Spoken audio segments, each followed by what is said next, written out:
मोदी जी, मैं आपके खाते में मेरे 800 रुपए ले लीजिए, आपके बच्चों का भला हो जाए। मोदी जी की जो ऑलरेडी 2 गारंटी दे रखी है, उस गारंटी पे गारंटी, गारंटी पे गारंटी। आंसू आते हैं। आज हम दिल्ली में हैं। क्या अधिकार है हमारा पैसा लेके उसमें बैठ के हम ही को नहीं दे रहे, हमारी जिंदगी तो खराब हो गई। आज मेरे को मात्र 800 रुपए मिलते हैं, बड़ी शर्म की बात है। सबने आश्वासित किया है, काम नहीं हुआ है हम एक आवाज में इनके में मरने को तैयार हो जाएंगे। और काम नहीं होता है तो श्राप देंगे। कि मोदी जी शायद हमारी परीक्षा ले रहे हैं। ईपीएस 95 पेंशनर एक बार फिर से सड़कों पर है। अपनी मांग को लेकर लगातार संघर्ष कर रहा है सालों से, लेकिन सरकार जस की तस बनी हुई है, मांगे भी जस की तस हैं। जहां एक तरफ सरकार अड़िग है तो ये पेंशनर्स भी अड़िग हैं अपनी मांगों को मनवाने के लिए। हमारे साथ कमांडर जी हैं, उनसे बात करते हैं कि आखिर अब फिर से क्यों सड़कों पर उतरना पड़ रहा है, सरकार की तरफ से कोई आश्वासन मिला है या नहीं, और अगर मिला है तो वो क्या है। सबसे पहले तो यही कि लड़ाई जारी है, हार आप लोग नहीं मान रहे हैं, अब फिर से सड़कों पर उतरे हैं, क्यों? फिर से नहीं, हम 8 साल से सड़कों पर ही है। हाँ। पिछले 8-10 साल से हम सड़कों पर ही है और हमें बहुत सारी मीटिंगें हुई वित्त सचिव से, वित्त मंत्री से, श्रम मंत्री से, प्रधानमंत्री जी से, सबसे हुई। सबने आश्वासित किया है, काम नहीं हुआ है। अभी हमारे पास 2-4 दिन और है। आचार संहिता लगने से पहले अगर बंद पड़ता है तो इलेक्शन में बंद पड़ेगा, क्योंकि इनमें देखिए ये सब लोग बूढ़े हैं। जी। अभी अगर अभी काम नहीं हुआ तो पता चला 5 साल के बाद इसमें से आधे रह गए, तो फिर क्या करोगे आप? जो लोग हैं उनको आप मरने के लिए डिग्निफाइड मरने दो ना।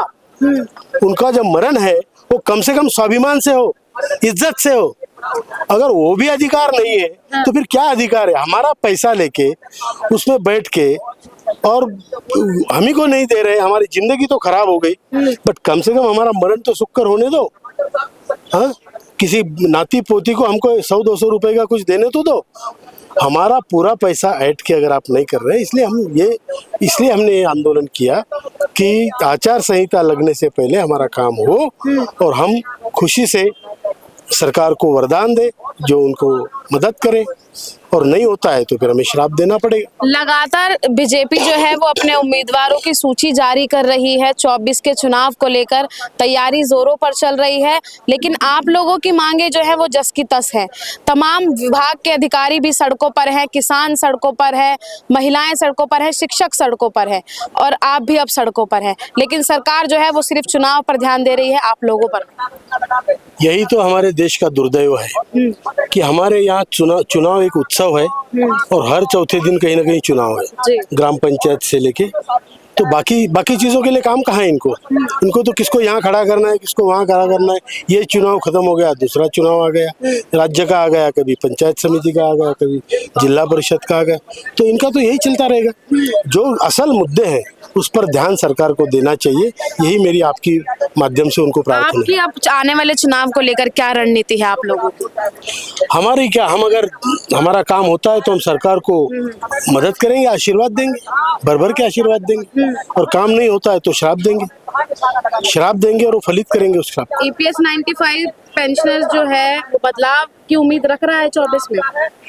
नहीं, ऐसा नहीं। हम देखो, हम पॉलिटिकल लोग है नहीं, हम किसी पक्ष पार्टी के भी नहीं है। अब तक ये आंदोलन नॉन पॉलिटिकल ही चल रहा है, आगे भी नॉन पॉलिटिकल ही रहेगा। लेकिन हम अगर हमारा काम नहीं होता है तो हमें कुछ करना पड़ेगा, जो हम करेंगे। ठीक है, और भी लोग हैं, क्या कहेंगे सर? लगातार संघर्ष कर रहे हैं आप लोग, लेकिन कुछ रिजल्ट निकल कर नहीं आ रहा। आगे रिजल्ट उम्मीद लगा के बैठे हैं, आगे रिजल्ट जरूर आएगा। कैसे आएगा?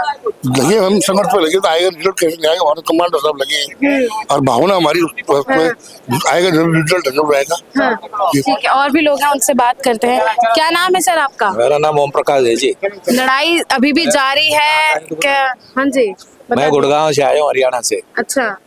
और मैं ब्रिटेन बिस्किट कंपनी में पिछले 40 साल मैंने जॉब करी है, और सारी ईपीएस के ऊपर जितना भी ये चल रहा है उन सभी एजिटेशन में, धरनों में, जंतर मंतर हुआ, रामलला ग्राउंड हुआ, सब जगह मैं शामिल रहा हूँ। तब से साथ दे रहे हैं, जब भी कॉल करते हैं जब भी आते हैं।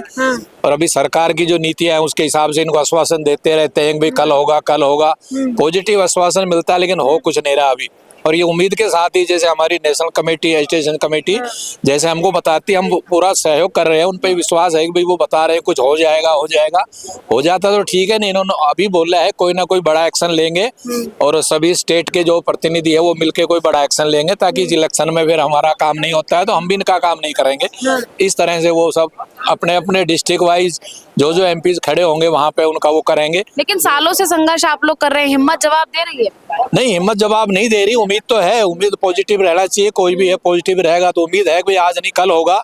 और हम तो यहाँ तक आ गए तो भाई कुछ अब हो जाए तो उसको ले लेते हैं, आगे फिर कोशिश रखेंगे, आगे मिलेगा कुछ, लेकिन अभी कुछ नहीं हो रहा है। और हमको तो ऐसा लगता है कुछ सरकार छुपा रही है कुछ चीजें, ताकि भूपेंद्र यादव जी ने भी कई बार कह दिया, जो लेबर मिनिस्टर है उन्होंने भी कह दिया, और जो एमपीज हमारे जैसे हेमा मालिनी जी बहुत सहयोग करती है, जब भी हमारी कमेटी मिलने जाती है, जब भी वो साथ लेके मिनिस्टर से बात कराती है, वित्त मंत्री से बात कराई और लेबर मिनिस्टर से बात कराई है, वो बहुत कोशिश कर रही है, तो हम उनके प्रति श्रद्धा है। उनके जो भी इलेक्शन का जब वो मथुरा से लड़ती है तो उनके कंपेनियन होगा तो हम जरूर 100-200 लोगों को लेके जाएंगे। जैसे आप कह रहे हैं कि तमाम बड़े अधिकारियों के साथ बैठक हो रही है, बात हो रही है, लेकिन नतीजा क्या निकल कर आ रहा है? नतीजा अभी तक कुछ नहीं निकला, सिर्फ पॉजिटिव है, हो जाएगा काम, हो जाएगा, इतना वो कह रहे हैं, क्योंकि ये बहुत पुराना है और बहुत पेचीदा मामला ईपीएस का, क्योंकि उससे पहले इसमें बोलते हैं कि कई डिपार्टमेंट मिले हुए हैं, लेबर मिनिस्टर मिला हुआ है, वित्त मंत्री मिला हुआ है, और अब तो प्रधानमंत्री कार्यालय भी इसमें पीएमओ भी इन्वॉल्व हो गया है।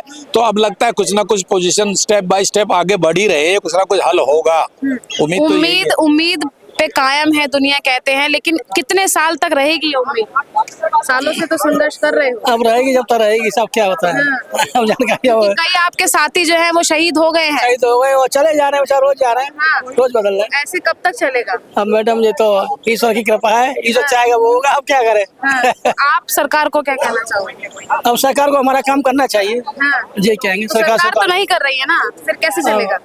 अब जैसे चले वो चलाना पड़ेगा, मजबूरी। क्या कहेंगे सर, कब से संघर्ष कर मैडम रहे हैं? ऐसा है, हमारा प्रयास ये है कि हम 70 साल की उम्र में इस तरह से यहाँ पे मारे डोल रहे हैं। मात्र 800 रुपये पेंशन मिलती है, जबकि इतने बड़े बड़े अधिकारी हैं। हम 800, हमारे देवते हैं, नाती हैं, इनसे हम इनको कुछ भी नहीं कर पाते हैं। तो हमारा दुख इस बात का है, आंसू आते हैं। आज हम दिल्ली में हैं, समझे, हम मसाज से हैं, मसाज से एक छोटे से चीनी निगम से हैं।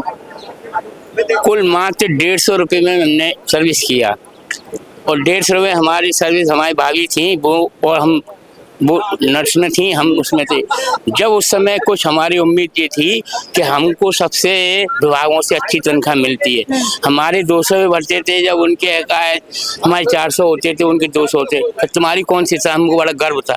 लेकिन ईपीएफओ ऑफिस के कारण ये सब भंडा हो रहा है, और कुछ नहीं, सरकार ही नहीं जानती। सरकार ने भाई सुप्रीम कोर्ट जो तुम्हारे चंद्रचूड़ जस्टिस ये हैं तीसरा, उन्होंने बहुत अच्छा कदम उठाया है, हम उसके हाथ पे चलते हैं। और दूसरी बात ये है कि हमारे अशोक कमांडर साहब है, उन्होंने बहुत बड़ा हमारे लिए इसके लिए कार्य किया है, हम इसके आभारी हैं। हम एक आवाज में इनके में मरने को तैयार हो जाएंगे, दिन है तो दिन, चाहे रात है तो रात, हम हाजिर होंगे। इमोशनल होते हुए आप दिखाई दे रहे हैं, और ये बात आपने बहुत कही कि बुजुर्ग जो होता है वो अपने नाती पोतियों से काफी स्नेह रखता है, और वो चाहता है कि अगर बच्चा कुछ मांग रहा है खाने को तो उसको तुरंत दिलाया जाए, लेकिन उम्मीद जो है वो आपकी टूटती हुई नजर आ रही है। और एक बात और मैं आपसे जानना चाहूंगी कि जब अपनी जवानी में कोई इंसान काम करता है तो वो चाहता है कि बुढ़ापे में उसको आराम मिले। यही सोचा था कि कुछ हमको कुछ आगे पैसा ऐसा मिले जो हम बच्चों का पालन पोषण कर सकें, लेकिन विडम्बना ये है कि ऐसा हो नहीं रहा। अब ज्यादा नहीं कह सकते, क्यों सरकार नहीं सुन रही है? अच्छा, हम तो ये समझते हैं, जो जिस व्यक्ति ने, मैंने 35 साल सर्विस की है, और 35 साल सर्विस में आज मेरे को मात्र 800 रुपये मिलते, बड़ी शर्म की बात है। मैं तो ये कहता हूँ, इतनी घृणा आती है कि मोदी जी, मैं आपके खाते में मेरे 800 रुपये ले लीजिए, आपके बच्चों का भला हो जाए, यही मेरी भलाई होगी। दावे के साथ कहता हूँ, मुझे नहीं चाहिए, शर्म लगती है बताने में 800 रुपये। अरे मोदी से हम यही विनती करते हैं, हम राजनीतिक पार्टी से इससे कोई संबंध नहीं है, हमारा जो देश का राजा होता है उससे विनती करते हैं कि अब जैसे ये कह रहे घुमा फिरा के, आप लोग सब जानते हैं, आप भी जानते हैं कि हम ये गलत लड़ रहे हैं या सही लड़ रहे हैं। हकीकत लड़ रहे हैं कि 800 मार्क्स से क्या होता है। इसलिए आप समझिए कि हम जायज लड़ रहे हैं, इसलिए चाहिए मोदी को समझना चाहिए। आप बताइए। आपके साथी काफी भावुक हो रहे हैं अपना दुख बताते हुए, और सभी बुजुर्ग चाहता है कि वो भी चैन से रहे, 2 वक्त की रोटी खाए, अपने नाते पोतियों के साथ खेले। कौन चाहता है ऐसी कड़ी धूप में सड़कों पर नारेबाजी करना? बात सही है। संघर्ष काफी बड़ा है। एनएससी राजनीतिक है। जितने भी बुजुर्ग हैं वो अपनी उस उम्मीदों के साथ लगे हुए हैं। मोदी जी के कुछ एडवाइज़र ऐसे हो सकते हैं जिनको ये लगता है कि जो आम जनता के बुजुर्ग हैं, जिनका कोई कंट्रीब्यूशन नहीं है देश के खास इस श्रमिक वर्ग के साथ में या श्रमिक वर्ग के नाते उनका नहीं है, उनको वो 3-3 हज़ार रुपये तनख्वाह पेंशन दे रहे हैं, उनको लगता वही है। लेकिन ये नहीं देख रहे जो पढ़े लिखे श्रमिक है, नौकरी कर रहे हैं। मैं मारुति से 35.5 साल नौकरी करने के बाद रिटायर हुआ हूँ। मेरी 62 साल उम्र है। वहाँ पे 58 में रिटायर हुआ, पर 2020 में रिटायर हुआ। हम आर के शर्मा। तो मोदी जी के एडवाइज़र शायद इस लाइन पे काम कर रहे हैं कि जो आम जनता है वो ही वोट दे दे, लेकिन ये नहीं जान रहे कि ये पढ़े लिखे लोग हैं, इनके 5-7 तो परिवार में होंगे, और ये पढ़े लिखे लोग हैं तो अपनी मोहल्ले में जो वेलफेयर में काम कर रहे हैं। हम राजनीतिक नहीं है बट हम वेलफेयर में हैं।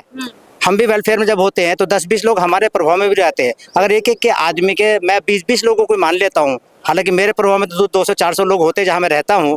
RWA में मैं काम करता हूँ, दूसरी संस्थाओं में काम करता हूँ, बहुत सारी जगह पे all India backward classes federation में मैं काम कर रहा हूँ, जो राजनीतिक नहीं है। तो जब हम ऐसे मूवमेंट में काम करते हैं तो हमारे जानने पहचानने वाले बहुत लोग होते हैं, पर हमारा ये मुद्दा आज तक किसी भी संस्था ने, किसी भी सरकार ने, किसी भी मंत्रालय ने इसी पे निगेटिविटी रिमार्क्स नहीं दी है।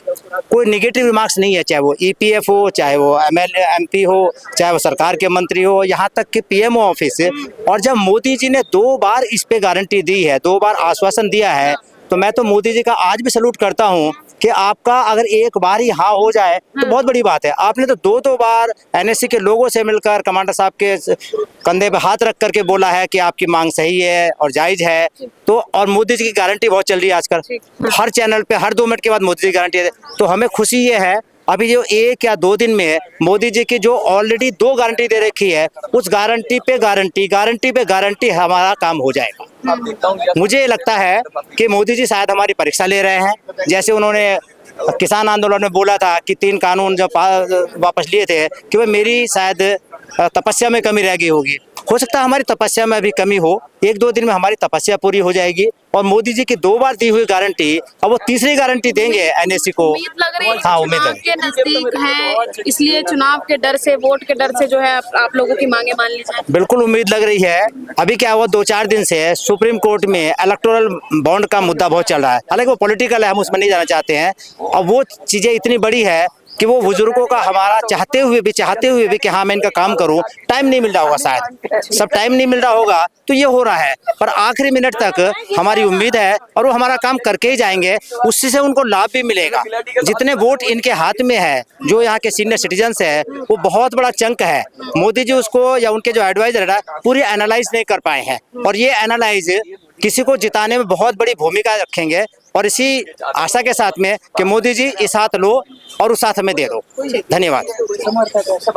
EPS 95 पेंशनर लगातार संघर्ष कर रहा है अपनी मांगों को लेकर, और अब उम्मीद जो है वो जताई जा रही है कि शायद चुनाव नजदीक हैं तो इनकी मांगों को जो है वो मान लिया जाए। और साथ ही ये भी उम्मीद है कि अब प्रधानमंत्री खुद जो है वो इनकी मांगों को मानेंगे, क्योंकि अभी 2-4 दिन में इनको उम्मीद लग रही है, उसके बाद आचार संहिता लग जाएगी, चुनाव नजदीक है। इसीलिए जो है वो लगातार जो इनके कमांडर हैं अशोक जी, वो भी संघर्ष कर रहे हैं, उनसे भी हमने बात की। साथ ही जो पेंशनर है वो कहीं ना कहीं जो है वो उदास नजर आ रहा है, इमोशनल होता हुआ दिख रहा है, क्योंकि बुजुर्ग जो है उसका एकमात्र सहारा पेंशन होती है, क्योंकि वो अपनी पूरी जवानी जो है वो जॉब में गुजार देता है, और फिर बुजुर्ग जब वो हो जाता है तो उम्मीद रखता है कि जो पेंशन आएगी उससे वे अपने नाते पोतियों की इच्छाओं को पूरा करेगा, अपनी जो छोटी मोटी इच्छाएं हैं उन्हें पूरा किया जाएगा। लेकिन ये बुजुर्ग संघर्ष कर रहा है, और ये संघर्ष कब तक चलेगा ये देखने का विषय रहेगा। आपको क्या लगता है, क्या राय है, कमेंट बॉक्स में जरूर बताइएगा। कैमरा पर्सन गजनबी पाशा के साथ मैं निशा लखवाल, जनहित टाइम्स, दिल्ली।